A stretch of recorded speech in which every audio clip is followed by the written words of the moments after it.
20 ফেব্রুয়ারি সোমবার খালেদ মহিউদ্দিন আছে রেডিওস্পিকে জানিয়ে দিচ্ছে শিরোনাম। বিএনপির বিকল্প হতে চায় জাতীয় পার্টি, নতুন নির্বাচনী জোটের সন্ধানে নেতারা।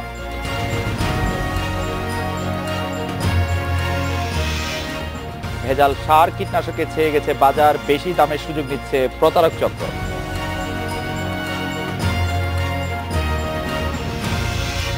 ভাষা শহীদদের শ্রদ্ধা জানাতে প্রস্তুত শহীদ মিনার, নিশ্ছিদ্র নিরাপত্তা, যান চলাচল সীমিত।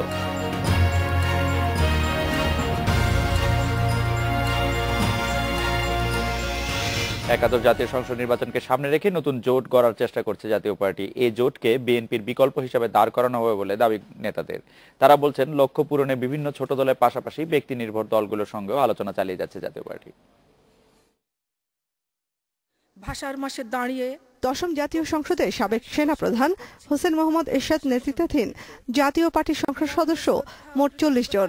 এর আগে নবম জাতীয় সংসদে এই সংখ্যা ছিল 28। 2008 সালের নির্বাচনে আওয়ামী লীগ নেতৃত্বাধীন মহাজোট থেকে লড়লেও 2014 সালের 5 জানুয়ারিতে 80টি আসনে একক প্রার্থী দেয় জাতীয় পার্টি। আর আগামী জাতীয় সংসদ নির্বাচনে 300 আসনেই নিজেদের প্রার্থী দেওয়ার প্রস্তুতি নিচ্ছে জাপা।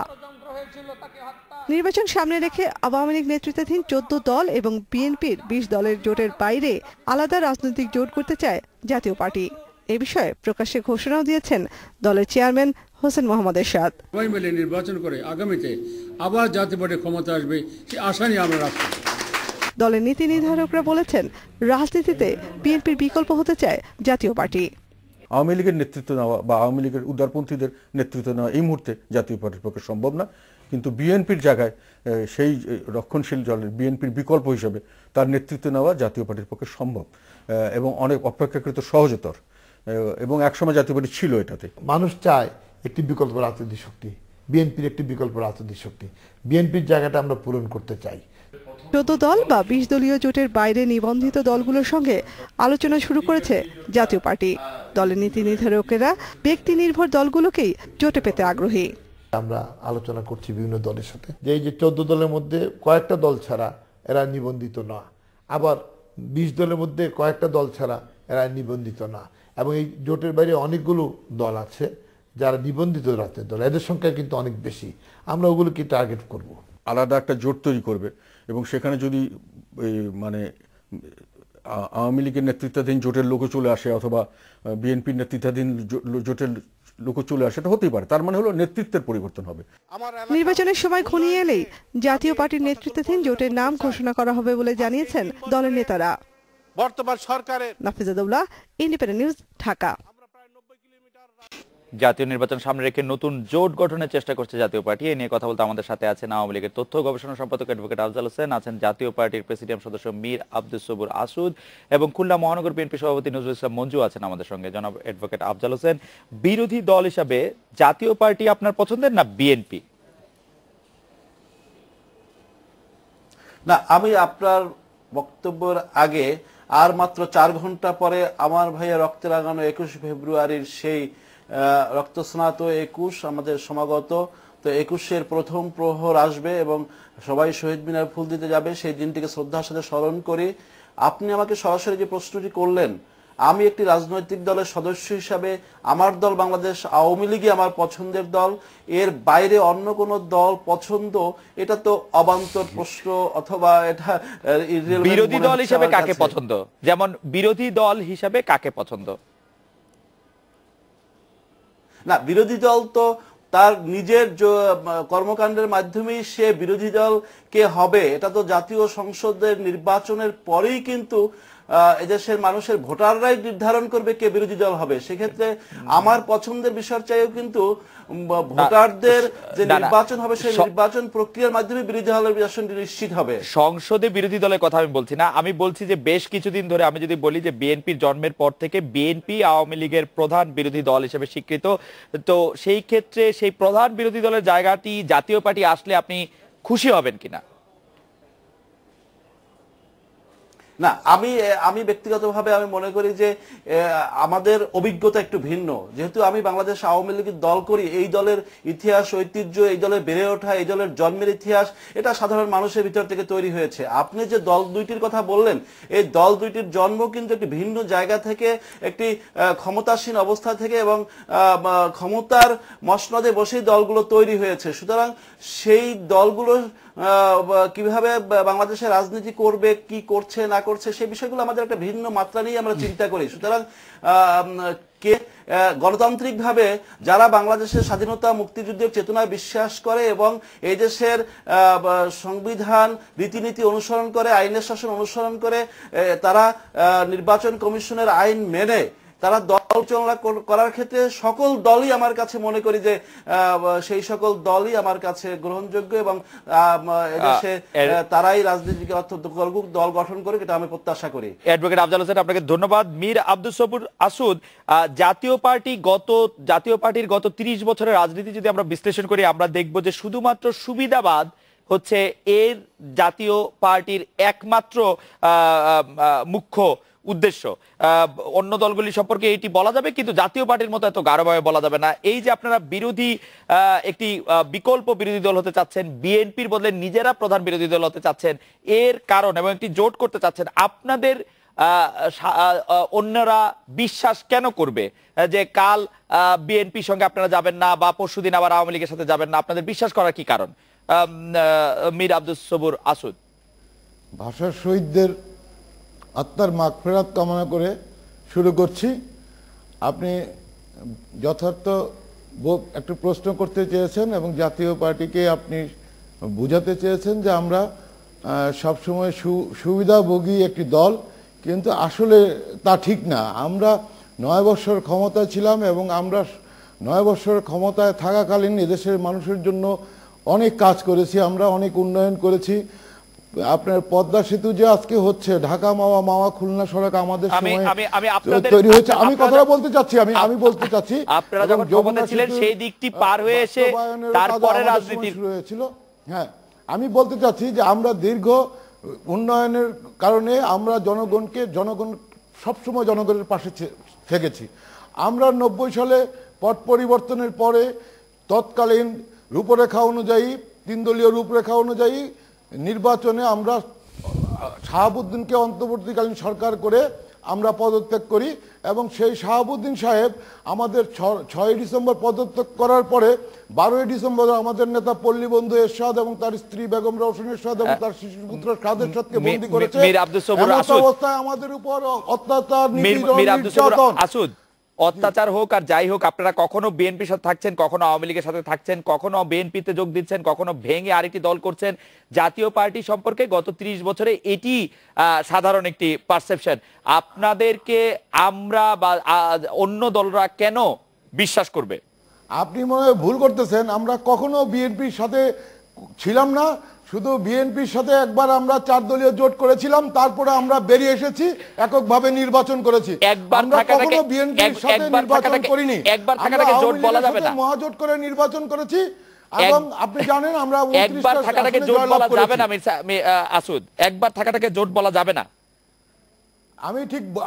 আমি যেটা বলতে চাচ্ছি, আমরা বিএনপির সাথে কখনো জোট করে নির্বাচনও করিনি, আন্দোলনও করিনি। জোট করে আপনারা নির্বাচন করেননি, কিন্তু 4 দলীয় জোট করে একই মঞ্চে বক্তৃতা দিয়েছেন আপনারা।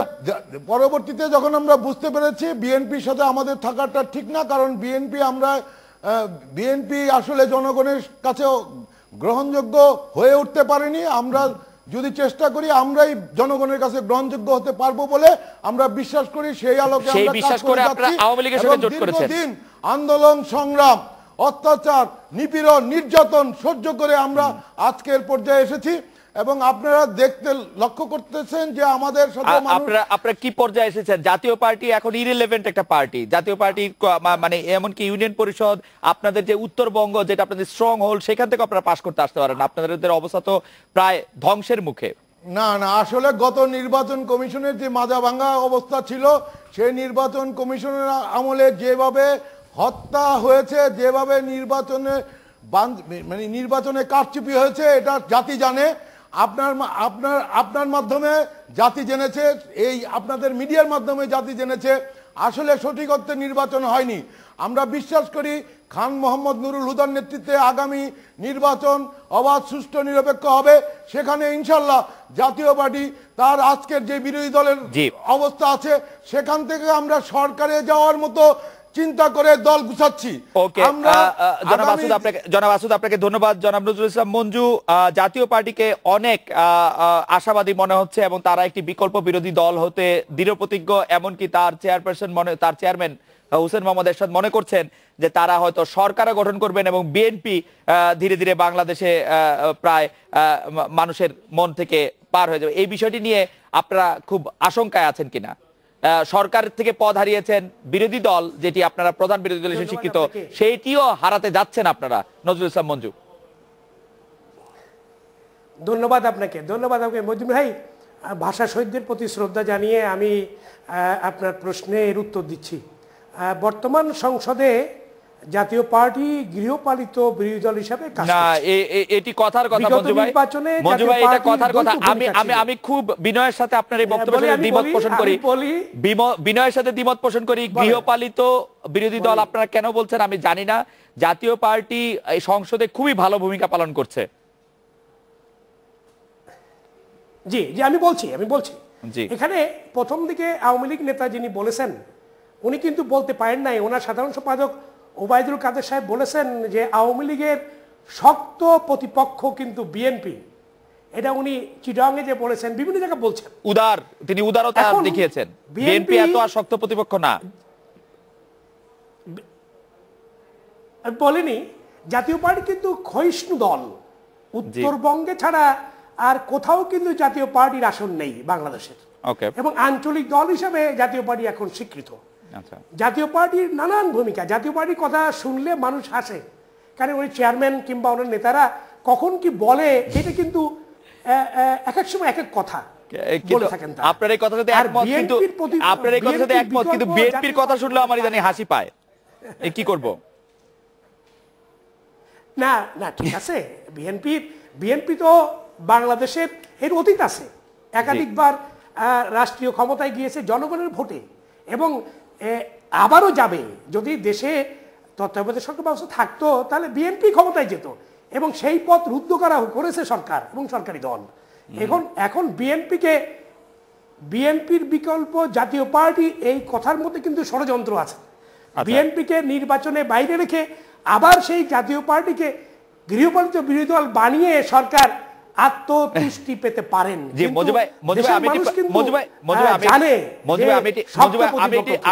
আমি একটি প্রশ্ন করতে চাই। 2014 সালে 5 জানুয়ারি যে নির্বাচন হয়েছে সেই নির্বাচনে বিএনপি কে কি আওয়ামী লীগ বাইরে রেখেছে নির্বাচনের? না, বিএনপি তো আওয়ামী লীগ তো বিএনপি আসুক সেটা চাই নাই। বিএনপি সবসময় বলেছে নির্দলীয় নিরপেক্ষ তত্ত্বাবধায়ক সরকার নির্বাচন। আমি বলি মহিউদ্দিন ভাই, নির্বাচনের আগে কি আওয়ামী লীগের ইচ্ছা পূরণ করেছেন? মহিউদ্দিন ভাই আমি একটা কথা বলি, কি আওয়ামী লীগের ইচ্ছা পূরণ করেছেন? আওয়ামী লীগ চায় না। একটা কথা বলি মহিউদ্দিন ভাই। জি জি না না মহিউদ্দিন ভাই একটা কথা শুনেন। একটা কথা হচ্ছে আপনার নির্বাচন কমিশন আওয়ামী লীগ, পুলিশ আওয়ামী লীগ, প্রশাসন আওয়ামী লীগ, এখন এবং কালো টাকা পেশি শক্তি আওয়ামী লীগ। রাইট। এত কিছুর মধ্যে বিএনপি কেন এই পাতন খেলায় বিএনপি যাবে? 2019 সালেও তাই থাকবে। 2019 সালেও তাই থাকবে। আপনারা 2019 সালে কি যাবে? 2019 সালেও তাই থাকবে। বিএনপি তো খালি যায় নাই, এখানে সিপিবি যায় নাই, এখানে বি চৌধুরী সাহেব যায় নাই, এখানে 20 দল যায় নাই, বাংলাদেশের অনেক পার্টি। মঞ্জু ভাই 2019 সালেও তাই থাকবে। আপনারা নির্বাচনে যাবেন কিনা? 2019 সালেও তাই থাকবে। আপনারা যাবেন কিনা নির্বাচনে? না, আমরা তো চাই এই নির্বাচন কমিশন স্বচ্ছ হোক, তত্ত্বাবধায়ক সরকার না হোক, অন্তত নির্বাচনকালীন একটি সরকার গঠিত হোক যারা ভূমিকা রাখবে। এগুলো না হলে আবার আরেকটি চক্রান্ত আছে যে বিএনপির নেত্রীকে কারাগারে প্রেরণ করে একটি সাজানো আরেকটি নির্বাচনের নাটক মঞ্চস্থ হওয়ার সম্ভাবনা আছে। সেই আশঙ্কা আমরা করছি। মজিব, আপনারা তো এই দেশের আইন কানুন, হাইকোর্ট, সুপ্রিম কোর্ট কিছুই বিশ্বাস করেন না। কেন বিশ্বাস করেন না সেই সম্পর্কে জানবো আপনাদের কাছে। আমরা একটা বিরতি নিয়ে ফিরছি।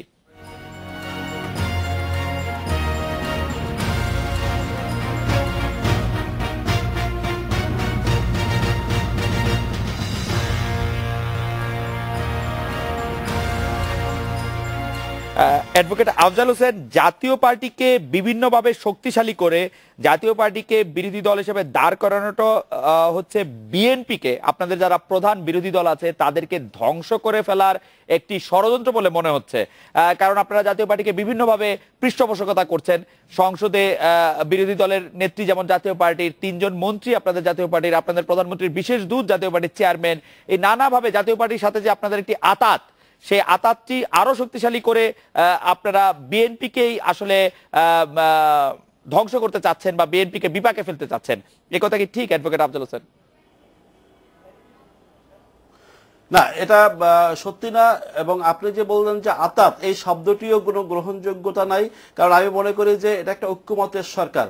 দেশ গঠন করার জন্য এরকম ঐক্যমতের সরকার সারা পৃথিবীতেই এটা আছে।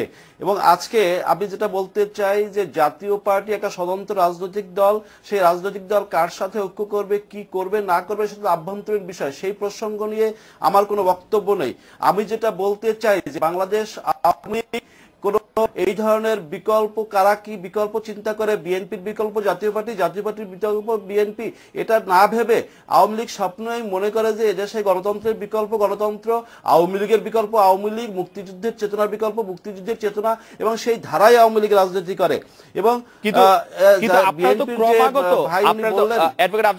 আপনারা তো ক্রমাগত মামলা এবং হামলা করে বিএনপিকে পর্যদস্ত করে তুলছেন। এখন পর্যন্ত বিএনপির বহু আমি যদি বলি বহু নেতাকর্মীর বিরুদ্ধে অগণিত মামলা রয়েছে, যাদেরকে প্রতিনিয়ত হাজিরা দিতে হচ্ছে, এবং আপনারা সেটি ব্যবহার করছেন। যেটি পুলিশের কথা বলছিলেন আমাদের মঞ্জু ভাই, যে পুলিশ, নির্বাচন কমিশন সব কুক্ষিগত করে আপনারা একটি একচেটিয়া নির্বাচন করতে চাচ্ছেন। আসলে সবকিছুর প্রতি একটা অনাস্থা ভাব, পুলিশ বলেন, বিডিআর বলেন, সেনাবাহিনী বলেন, অথবা সিভিল প্রশাসন, যা কিছু আছে, নির্বাচন কমিশন, সবকিছুর প্রতি বিএনপির একটা অনাস্থা। আবার দেখবেন যখন বিএনপি কোনো নির্বাচনে জিতে যায় তখন নির্বাচন কমিশন সম্পর্কে তারা একটিও সাধুবাদ সুযোগ বক্তব্য বলে না। আবার যখন হেরে যায় তখন ওই নির্বাচন কমিশনকে ভিন্ন ভাষায় কথা বলতে অথবা অসাংবিধানিক পন্থা তাদেরকে হেয় করার জন্য যা বলার দরকার তাই মুখে আসে সেটাই বলে যায়। সুতরাং সেই বিষয় নিয়ে আমি কোনো কথা নাই, এটা বিএনপি বলেই যাবে। আমাদের বক্তব্য হলে আমরা বাংলাদেশ একটা উন্নয়নের ধারায় এগিয়ে যাচ্ছি। আমরা মনে করি যে এই দেশটাকে উন্নতি অগ্রগতির ধারায় এগিয়ে নিয়ে যাওয়ার জন্য আমরা কাজ করে যাচ্ছি। এবং বাংলাদেশ কিন্তু অ্যাডভোকেট আফজাল, আপনি একজন আইনজ্ঞ হিসেবে আপনি নিশ্চয়ই লক্ষ্য করেছেন যে মাননীয় প্রধানমন্ত্রী যখন বলছেন যে যদি শাস্তি হয়ে যায় তাহলে বেগম জিয়া আসলে নির্বাচনে অংশগ্রহণ করতে পারবেন না, তখন সেটি আইন আদালতের উপর এক ধরনের প্রভাব বিস্তার করে বলে বিএনপি যেটি বলছে, সেটির মধ্যে তো কিছু সত্যতা রয়েছে আসলে। না না, এটা তো সবাই বলবে। মাননীয় প্রধানমন্ত্রী সঠিক কথাই বলেছেন যে অন্যায় করলে তার বিচার তো হবেই। এখানে তো কোনো দোদুল্যমানতার কোনো সংশয়ের কোনো অবকাশ নাই। যদি কেউ অন্যায় করে, কেউ যদি এতিমের টাকা চুরি করে, অথবা কেউ যদি এই ধরনের কাজ করে, তাহলে তো সেই মামলায় যদি আদালত তার বিরুদ্ধে রায় দেয় অথবা সে যদি সেখানে কোনো বিচারের সম্মুখীন হয় তাহলে তো তার বিচার হবেই। এবং আমি সবসময় দেখি যে আমাদের এই সকল নেতা নেত্রী আইন আদালতকে ভয় পান। তারা কতবার যে আইনের মুখোমুখি যেতে ভয় পেয়েছেন এগুলো তো আমরা দেখেছি, যে 50-এরও অধিকবার তারা কিন্তু কোর্টেও যাননি, তাই না? তো সুতরাং আমরা মনে করি যে আইনের মুখোমুখি হওয়া উচিত। অ্যাডভোকেট আফজাল হোসেন, আপনাকে ধন্যবাদ। আমাদের সময় একেবারে শেষ পর্যায়ে। মীর আব্দুস সবুর আসুদ, আপনি কি মনে করেন যে বর্তমানে আপনাদের দলের যে 3 জন আওয়ামী লীগের মন্ত্রী আছেন, সেই আওয়ামী লীগের 3 জন মন্ত্রী রেখে আপনারা যে আবার বলছেন একটি শক্তিশালী বিরোধী দল হবেন, সেটি একটি সোনার পাথর বাটির মতো একটি অসম্ভব বিষয় কিনা? জনাব আসুদ, আপনি তো আওয়ামী লীগ এবং বিএনপিকে যতটা ফেভার করছেন আমাদের তো করতে চাচ্ছেন না। কেন যাচ্ছেন না আমি জানি না, কারণ আমরা তো আপনাদের খুব পছন্দ করি। তারপরেও বলছি, ধরেন আমাদের যে একজন মন্ত্রী, 2 জন প্রতিমন্ত্রী আছে, তারা আসলে শুধু বাংলাদেশে না, এই ধরনের সিস্টেম কিন্তু পাকিস্তানেও আছে, আপনার গিয়া শ্রীলঙ্কায়ও ছিল। আমার কোনো সমস্যা নাই, পাকিস্তানে থাকুক, আফগানিস্তানে থাকুক, আমার কোনো সমস্যা নাই। আপনারাই বলেছেন, আপনাদের দলের চেয়ারপারসন বলেছেন, চেয়ারম্যান বলেছেন যে এই মন্ত্রীরা থাকলে আসলে আমরা খারাপ বিরোধী দল হচ্ছি। সেটি আমাদের কথা না, সেটি এরশাদ সাহেবের কথা, আপনার নিশ্চয়ই মনে থাকবে। আচ্ছা ঠিক আছে, আপনার সাথে আপনি আসলে আমাদের কি হয়েছিল আজকে দেখেন, বিএনপি আমাদের নিয়ে কথা বলে, নদীর একুল কহে ছাড়িয়া নিঃশ্বাস, অকুলুতে স্বর্গসুখ আমার বিশ্বাস। বিএনপি বিরোধী দল ছিল, বিএনপি নির্বাচন করেনি, আমরা বিরোধী দল, নির্বাচিত বিরোধী দল হয়েছি। এবং আপনি যে বলছেন যে আমাদের একজন মন্ত্রী এবং দুইজন প্রতিমন্ত্রী আছে সরকারে, এইভাবে আমরা গঠনমূলকভাবে বিরোধী দল করে আসছি। আমরা যে বিরোধী দল হওয়ার জন্য রাজনীতি করছি তা কিন্তু সঠিক না, আপনি যেটা বলেছেন। আমরা আগামীতে সরকারে যাওয়ার জন্য দলকে পুনর্গঠন করছি এবং জোট করছি। আমরা চাচ্ছি যে, আমরা মনে করি যে আমরা এই বিএনপি দ্বারা অনেক অত্যাচারিত, লাঞ্ছিত হয়েছি। আমরা 90, 91, 92, 93, 94, 95, 96 পর্যন্ত আমরা কেউ ঘরে ঘুমাতে পারিনি। আমাদের কোনো সভা সমাবেশ করতে দেওয়া হয়নি। আমাদের নেতার সমস্ত নেতাকর্মীকে জেলে রাখা হয়েছে। একটু আগে বললাম আমাদের নেতা পল্লী বন্ধু এরশাদকে তারা কি করেছে। এরশাদ সাহেব 6 বছর লাগাতার জেলে ছিল, লাগাতার জেলে ছিল। এখনো তো খালেদা জিয়া আল্লাহর রহমতে বর্তমান প্রধানমন্ত্রীর অধীনে একদিনও জেল খাটতে হয়নি। আমরা যে অত্যাচার, নিপীড়ন, নির্যাতিত হয়েছি তার কিছুই বিএনপি ভোগ করছে না। আপনি জানেন না, আগে সেনাবাহিনী দিয়ে আমাদের বাড়ি রেড করিয়েছে। এই সরকার তো সেনাবাহিনী দিয়ে রেড করাচ্ছে না। এই র‍্যাব সৃষ্টি বিএনপির, এই ব্যাট সৃষ্টি আপনার বক্তব্য পরিষ্কার। জাতীয় পার্টি আসলে সরকার গঠন করতে চায়। আমি মঞ্জু ভাইয়ের শেষ বক্তব্য একটু শুনবো। মঞ্জু ভাই, আপনি কি বলবেন? জাতীয় পার্টি আসলে এখন সরকার গঠন করার জন্য প্রস্তুত হচ্ছে? জনাব নজরুল ইসলাম মঞ্জু। এটা কখনোই সম্ভব না। পতিত স্বৈরাচার এরশাদের দল বাংলাদেশে কখনোই আর ক্ষমতায় যাবে না, এবং বাংলাদেশের মানুষ এই দলটিকে পছন্দ করে না। এটা প্রমাণিত হয়েছে জাতীয় নির্বাচনে বারবার। আর ঘরকা মুরগি ডাল বরাবর, আওয়ামী লীগের ঘরের মুরগি জাতীয় পার্টি, এই জন্য ওর কোনো মূল্য নাই, মূল্যহীন। আপনি বলছেন যে তাদের মন্ত্রী আছে, উপদেষ্টা সবই তারা। এই জন্য এটা নিয়ে জনগণের কোনো মধ্যে কোনো প্রতিক্রিয়া নাই, ভাবনা নাই। আর আওয়ামী লীগের এক নেতা আগে বলেছেন যে ওনারা আমাদের পরে নির্যাতন করেন নাই, কিংবা আমাদের নেতা নেত্রীরা দুষ্কর্ম করেছেন। আমি বলি যে মাননীয় প্রধানমন্ত্রীর অধীনে 17টি মামলা ছিল, একই ধরনের মামলা। সেই মামলা প্রত্যাহার হলো কিভাবে? তিনি কন্টেস্ট করে কোয়াশ হয়েছে এগুলি। মঞ্জু ভাই, আপনি নিশ্চয়ই জানবেন। আমরা আসলে এই মামলাগুলো দেওয়া হলো, আমাদের মামলা উঠলো না, তাদের মামলা উঠে গেল। বিএনপি নেত্রীরও একটি মামলা আসলে কোয়াশ হয়েছে, ভৈরব সেতু দুর্নীতি মামলা। বিএনপি সভাপতি, খুলনা মহানগর বিএনপি সভাপতি নজরুল ইসলাম মঞ্জু এবং মীর আব্দুস সবুর আসুদ, অ্যাডভোকেট আফজাল হোসেন, আপনাদেরকে ধন্যবাদ জানিয়ে রেড স্পিকে একটি বিরতি নিচ্ছি।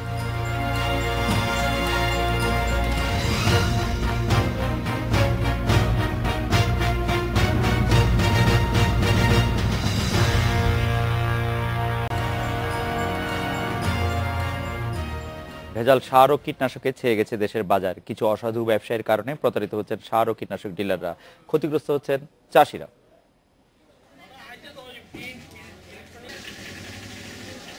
নামি দামি কোম্পানির সার ও কীটনাশক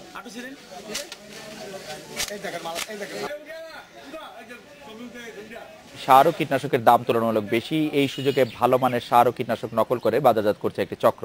অধিকাংশ পণ্যের লেবেলে নাই কোনো উৎপাদনের তারিখ, নিবন্ধন নম্বর বা কোম্পানি পুরো ঠিকানা। ভেজাল রোধে কৃষি বিভাগের তদারকি আরও বাড়ানোর আহ্বান জানিয়েছেন ভুক্তভোগীরা। ভেজাল সার ও কীটনাশক নিয়ে কথা বলতে আমাদের সাথে আছেন সিলেট সদরের উপজেলা কৃষি কর্মকর্তা কাজী মুজিবুর রহমান, বগুড়া থেকে সার ব্যবসায়ী আব্দুল হালিম এবং রাজশাহী থেকে কৃষক মনিরুজ্জামান মনির। জনাব কাজী মুজিবুর রহমান, দেশের বেশ কিছু জায়গায় ভেজাল সার ও কীটনাশক ছেয়ে গেছে বলে খবর পাচ্ছি আমরা। সিলেটের কি অবস্থা? ধন্যবাদ আমাকে আপনার এখানে আমন্ত্রণ জানানোর জন্য। আমাদের যে খবরটি আপনি বলেছেন, সিলেটে আমাদের এই ধরনের কোনো খবর আমাদের জানা নেই, এবং আমাদের সার এবং বীজ ভালোভাবে কৃষকরা পাচ্ছেন, কোনো অসুবিধা হচ্ছে না। বগুড়া সার ব্যবসায়ী আব্দুল হালিমের কাছে জানতে চাইবো যে বিভিন্ন স্থানে যে আমরা ভেজাল সার এবং কীটনাশকের খবর পাচ্ছি, কারা এই ধরনের ব্যবসার সাথে জড়িত বলে আপনি মনে করেন? বগুড়ায় এই ধরনের কোনো অভিযোগ রয়েছে কিনা? জনাব আব্দুল হালিম। ধন্যবাদ। আমরা ভেজাল সার কখনো পাইনি, তবে বাপার গোডাউন থেকে সবচাইতে দলা মানের সারগুলো আমরা পাচ্ছি, যে কারণে কৃষকরা এই সারগুলো নিতে অনিচ্ছুক। এবং আমাদের বর্তমানে একটা সার হলো সরকারি সার 700 টাকা কিনে আমরা সেইটা 500 টাকায় বিক্রি করতেছি। মানে সারের মান খারাপ পাচ্ছেন আপনারা জনাব আব্দুল হালিম, যেটি হচ্ছে 700 টাকা দিয়ে কিনে 500 টাকাতেও আসলে কৃষকরা নিতে চাচ্ছেন না, আপনারা দিচ্ছেন যেহেতু আপনারা কিনে ফেলেছেন সেজন্য। জনাব আব্দুল হালিম। না, সারের মান খারাপ না, কিন্তু সার দলা হওয়ার কারণে কৃষকরা এই সারটা নিতে অনিচ্ছুক। এই কারণে তারা মনে ভাবছে যে এইটা হয়তো বা ভেজাল সার হতে পারে।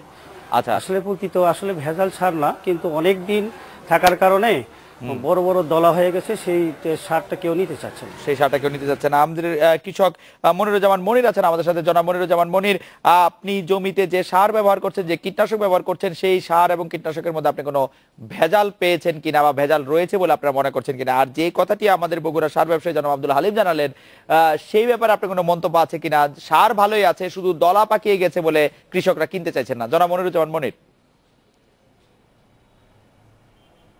জি, ধন্যবাদ। এখানে হালিম সাহেব যেটা বলেছেন, দলা বাঁধার কথাটা বলছেন উনি, আসলে দলা বেঁধেছে যে হুক ব্যবহার করা নিষেধ আছে। এই হুকটা ব্যবহার করার কারণে বাতাস ঢুকে দলাটা বাঁধছে এবং দলাটা বেঁধে যাওয়ার কারণে আপনার গুণগত মান নষ্ট হচ্ছে এবং এমনকি অনেক বস্তাতে অনেক অপচয় হচ্ছে, যেটা জমিতে ব্যবহার করলে বা আপনার ওই ব্যবহার করলে কোনো কাজে লাগছে না, অপচয় হচ্ছে শুধু আমাদের। আর ভেজাল পরীক্ষা করার জন্য আসলে কৃষকের হাতে সেই রকম কোনো কিছু নাই। তো ভেজাল পরীক্ষা করার জন্য আমাদের সরকারি উদ্যোগে যদি নেয়, যেমন পটাশটা যদি ব্যবহার করা যায় সাদা পানির মধ্যে যদি দিয়ে আপনার যদি গলে যায় তাহলে বুঝবো যে এটা ভালো। ডিএপি সারটা যদি আমি হাতের মধ্যে চেপে ধরে যদি দেখা যায় ঘামে তাহলে ভালো সার। এইভাবে যদি কৃষকের মধ্যে উদ্বুদ্ধ করা যায় যে এগুলো ভালো সার আর এই গুণগত মান ঠিক আছে, কিন্তু আসলে এই যে ভেজাল যেগুলো বলছেন আসলে এগুলো মাপার মতো আমাদের মাঠ পর্যায়ে কোনো কিছু নাই। তো আমরা এই সার ব্যবহার করে আসলে ক্ষতিগ্রস্ত। তারপর আবার যে বিভিন্ন আপনার যে কীটনাশকগুলো ব্যবহার করছে বা পেস্টিসাইডগুলো ব্যবহার করছে, এগুলো গুণগত মানও ভালো না এগুলানের।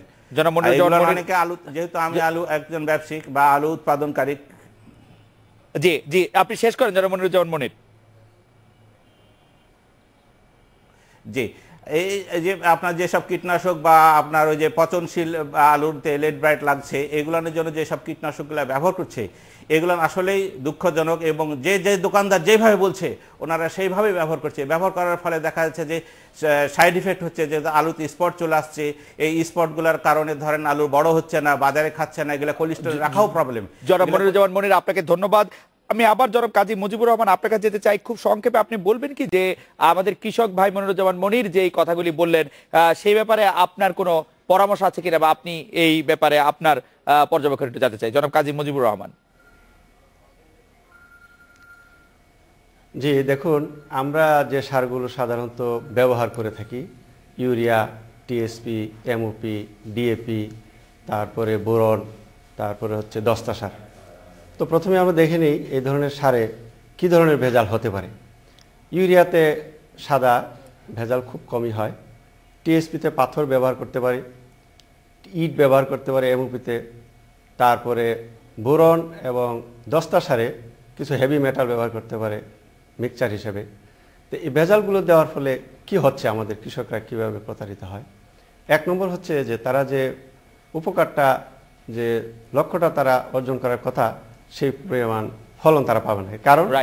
কারণ সুষম সার আমরা প্রতি ক্ষেত্রে ব্যবহার করতে বলি। জনাব কাজী মুজিবুর রহমান, আপনি যদি একদম আমাদেরকে খুব সংক্ষেপে বলতেন যে কৃষকদের পক্ষে ভেজাল উপকরণ দেখা সবসময় সম্ভব হয় না, আপনারা কৃষি কর্মকর্তাদের পক্ষ থেকে সেই বাজার মনিটরিং এর কোনো ব্যবস্থা থাকছে কিনা? জনাব কাজী মুজিবুর রহমান। আমরা প্রত্যেকটা দোকানে আমরা প্রথমে দেখি, তারপরে সারটা বেচার জন্য অনুমোদন দেই। আর আমরা প্রাথমিকভাবে তাদেরকে পরামর্শ দিচ্ছি যে পানিতে আপনাদের মনিটরিং ব্যবস্থাটি রয়েছে। জনাব কাজী মুজিবুর রহমান, জনাব আব্দুল হালিম এবং জনাব মনিরুজ্জামান মনির, আপনাদের অনেক ধন্যবাদ। এই বিরতি নিচ্ছি।